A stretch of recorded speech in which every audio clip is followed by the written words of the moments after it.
Praise the Lord. கர்த்தருக்கு ஸ்தோத்திரம். இன்று கர்த்தர் நம்மோடு பேச விரும்புகிற வார்த்தை, உங்களுக்கு ஒரு நன்மையும் குறைபடாது. நன்மையினால் உன் வாயை திருப்தியாக்கேன்னு சொன்ன தேவன், நம் வாழ்க்கையை நன்மை செய்கிற தேவன், நன்மைக்கே குறைவிருக்காதுன்னு சொல்லி அடுத்த கட்ட ஆசீர்வாதத்துறாங்க. யாருக்கும் பாத்தீங்கன்னா, கர்த்தரை தேடுகளுக்கோ ஒரு நன்மையும் குறைபடாது. அவசரத்துக்கு மட்டும், ஆபத்துக்கு மட்டும் நம்முடைய சுயநலத்துக்காக மட்டும் கர்த்தரை தேடாம நித்தம் நித்தம் நித்தமும் அவர் தேடுங்கன்னு சொல்லி வசனத்தின் பிரகாரமாக ஒவ்வொரு நாளும் காலையில சமூகத்தில் அமர்ந்திருந்து நித்தம் நித்தம் அவர் தேடும்போது நம்ம வாழ்க்கையில குறைவே இருக்காது, நன்மைக்கே குறைவு இருக்காதுன்னு சொல்றாருங்க. பிலிப்பியர் 4ஆம் அதிகாரத்துல அருமையா வசனம் இருக்கு. என் தேவன் தம்முடைய ஐஸ்வர்யத்தினுடைய குறைவில்லாத கிறிஸ்து இயேசுக்குள் மகிமையிலே நிறைவாக்கு வசனத்தின் பிரகாரமாக என்னென்ன வாழ்க்கையில என்ன விஷயத்துல குறைவா இருக்கீங்க?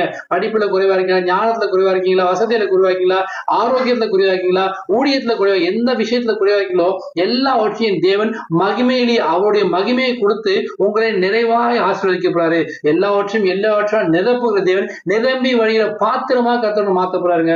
உங்க வாழ்க்கையில நன்மையை மட்டும் தருவேன் கர்த்தர் சொல்ல, நன்மைக்கே குறைவிற்காக சொல்றாரு. கர்த்தரை தேடுங்கள், நித்தமும் அவர் தேடுங்கள், நித்தமும் சமூகத்தை தேடுங்கள். அவர் உங்க வாழ்க்கையில நன்மையானதை கொடுத்து உங்களை ஆசீர்வதிப்பாராக.